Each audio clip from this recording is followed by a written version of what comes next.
आयुर्वेदात आवळ्याला गुणकारी महत्त्व आहे, कारण आवळा आपल्या शरीरासाठी अगदी लाभदायक आहे.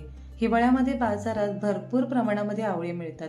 रोज एक आवळा किंवा आवळ्यापासून अनेक वेगवेगळे पदार्थ बनवता येतात. यामध्ये व्हिटॅमिन सी इतक्या जास्त प्रमाणामध्ये आहे ना, ज्याचा फायदा आपल्या आरोग्याला होतो. कंबरदुखी, सांधेदुखी, मधुमेह, पचनक्रिया, डोळे, केस, त्वचा या सर्वांसाठी आवळा हा लाभदायक आहे. म्हणूनच आयुर्वेदात आवळ्याला गुणकारी महत्त्व आहे. तर आज आपण आवळ्यापासून मस्त असा मुरंबा करणार आहोत. अगदी रसगुल्ला कसा असतो रसरशीत, तसाच हा मुरंबा बनतो. आपण इथे साखर किंवा गूळ न वापरता वर्षानुवर्ष हा मुरंबा असाच ठेवण्यासाठी काय करणार आहोत, यासाठी व्हिडिओ शेवटपर्यंत नक्की पहा. सुरुवात करूया आजच्या आपल्या या रेसिपीला.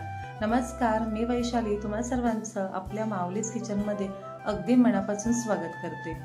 तर आज आपण कोणतेही प्रिझर्वेटिव्ह न वापरता हा आवळ्याचा मुरंबा वर्षानुवर्ष कसा ठेवायचा हे तर पाहणार आहोत. सोबतच इथे मस्त असा रसरशीत आपण हा आवळ्याचा मुरंबा करणार आहोत. तर इथे मी 1/2 किलोच्या प्रमाणामध्ये आवळा घेतला आहे. आवळा जेव्हा तुम्ही बाजारामधून आणतात तेव्हा फक्त व्यवस्थित निवडून घ्यायचा, त्यावर खूप जास्त डाग नसावेत आणि अगदी कडक असा हा आवळा घेऊन यायचा. आता इथे मी आवळा आणला आहे.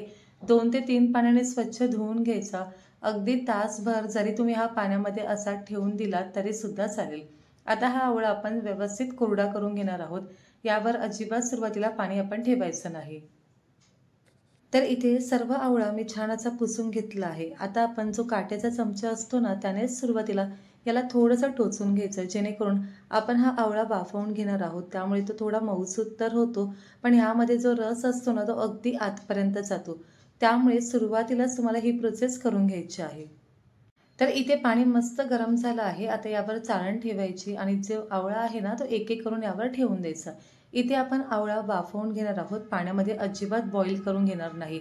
तर सर्व आवळा इथे ठेवून झाला ना, की त्यानंतर यावर तुम्ही झाकण ठेवा आणि जास्त नाही, फक्त 8 ते 10 मिनिटं तुम्हाला मध्यम आचेवर हा आवळा वाफवून घ्यायचा आहे. आवळा फक्त थोडासा मऊ झाला पाहिजे, पण तो ओपन झाला नाही पाहिजे, म्हणजे त्याचे 4 भाग अजिबात झाले नाही पाहिजे. या गोष्टीची तुम्हाला फक्त काळजी घ्यायची आहे. त्यामुळे मध्यम आचेवर एक 8 ते 10 मिनिटं फक्त वाफवून घ्या. अधूनमधून फक्त चेक करा, जेणेकरून आवळा हा पूर्णपणे ओपन होणार नाही. तर बरोबर 10 मिनिटं झाली आहेत आणि आवळा मस्त असा वाफवून झाला आहे. अजिबात हा पूर्णपणे ओपन झाला नाही आणि याचा टेक्स्चर तुम्ही पाहू शकत असाल, की थोडासा ना याला एक मऊपणा आला आहे, एक सॉफ्टनेस आला आहे. आपल्याला आवळा इतकाच वाफवून घ्यायचा आहे. हा पूर्णपणे ओपन होईल इतका अजिबात वाफवून घ्यायचा नाही. आता आपण हा आवळा बाजूला ठेवून देऊ आणि आज आपण जो मुरंबा करणार आहोत ना, यामध्ये गूळ आणि साखर याचा अजिबात वापर केला नाही. चला तर हा आवळ्याचा रसरशीत मुरंबा आपण कसा केला आहे ते पाहून घेऊ. तर हा मुरंबा करण्यासाठी आपल्याला खडीसाखर घ्यायची आहे, पण ही साधीसुधी खडीसाखर नाही हा, तर धागेवाली खडीसाखर आहे. यामध्ये तुम्ही पाहू शकत असाल, की यामध्ये धागा आहे. तर अशीच खडीसाखर तुम्हाला आणायची आहे आणि याची मस्त अशी बारीक पावडर करायची. तर प्रमाण अगदी साधं सोपं आहे. जितका आवळा तितकीच खडीसाखर. मी 1/2 किलो आवळा घेतला होता, त्यासाठी 1/2 किलो खडीसाखर बारीक करून घेतली. मिक्सरच्या भांड्यामध्ये घालून मस्त अशी त्याची पावडर करून घेतली. अगदी झटपट त्याची पावडर होते. चला आता मस्त मुरंबा कसा करायचा हे पाहून घेऊया. तर इथे तुम्ही आपला आवळा पाहू शकतात. मस्त असं वाफवून घेतलं होतं आणि अजिबात हा कुठूनही ओपन झाला नाही. आता सुरुवातीला आपण कढईमध्ये जी खडीसाखर बारीक करून घेतली होती ना, ती घालून घ्यायची आणि त्यामध्ये जो आवळा आपण वाफवून घेतला होता तो एक एक करून सर्व यामध्ये ठेवून द्यायचा. तुम्हाला ही प्रोसेस आधी करून घ्यायची आहे. गॅसवर जेव्हा तुम्ही कढई ठेवतात तेव्हा अजिबात ही प्रोसेस करायची नाही.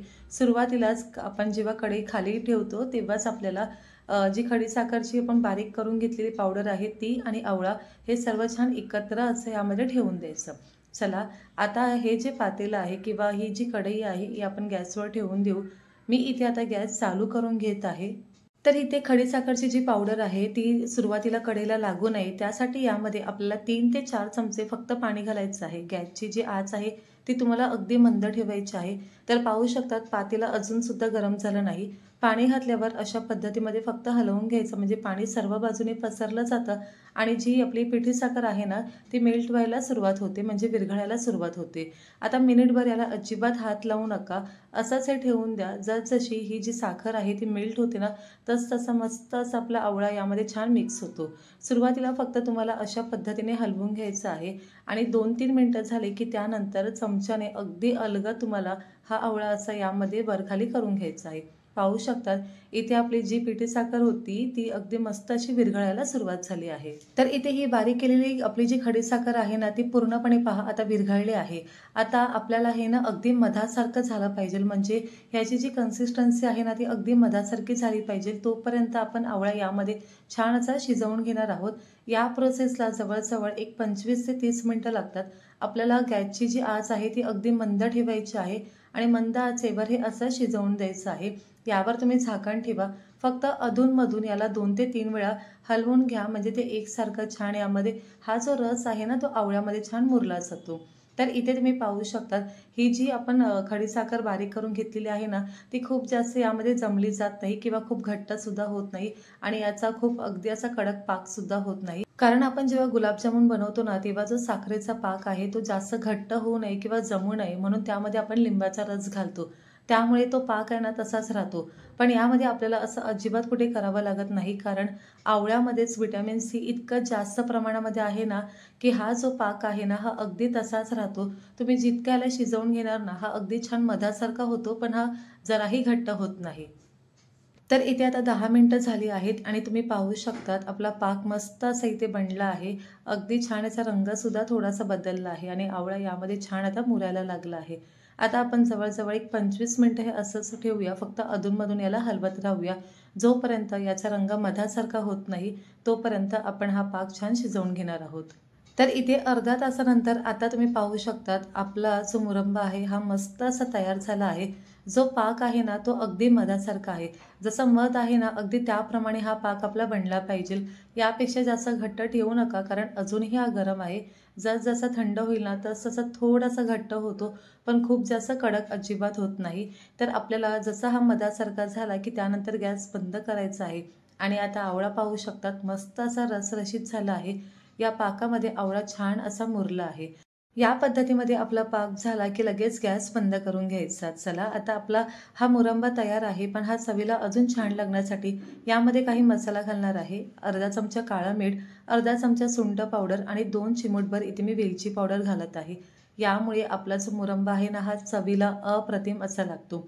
आता हे सर्व छान आपण मिक्स करून घेऊ। ते आपला हा आवळ्याचा मुरंबा पूर्णपणे थंड झाला की तुम्ही काचेच्या बरणीमध्ये भरून ठेवलात की वर्षानुवर्ष हा असाच राहतो।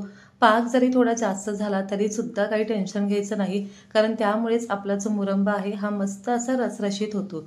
तर याचा रंग पहा किंवा मुरंब्याचा टेक्स्चर पहा किती मस्त असा आला आहे आणि परफेक्ट असा रसरशीत आपला आवळ्याचा मुरंबा इथे बनला आहे। आता इथे मी तुम्हाला पुढे याचा पाक दाखवेल। मी पूर्णपणे हा आवळ्याचा मुरंबा थंड करून घेतला आहे, तरी सुद्धा याचा पाक जराही जमला नाही, अगदी तसाच्या तसा राहिला आहे। याचाच अर्थ खडीसाखरचा जो पाक आपण बनवला आहे हा अगदी परफेक्ट असा बनला आहे। आजची ही रेसिपी कशी वाटली मला नक्की कळवा आणि तुम्ही सुद्धा करून पहा। हिवाळ्यामध्ये भरपूर असे ताजे आवळे येतात, तर त्यापासून असा आवळ्याचा मुरंबा एकदा जास्त प्रमाणात बनवून ठेवला की वर्षभर छान खाऊ शकतात। रेसिपी कशी वाटली हे कमेंटमध्ये नक्की कळवा आणि माऊलीज किचनला लाईक, शेअर आणि सबस्क्राईब करा। बाजूच्या बेल आयकॉनला सुद्धा क्लिक करा, जेणेकरून माझ्या व्हिडिओचे नोटिफिकेशन हे तुम्हाला सर्वात अगोदर भेटतील। धन्यवाद।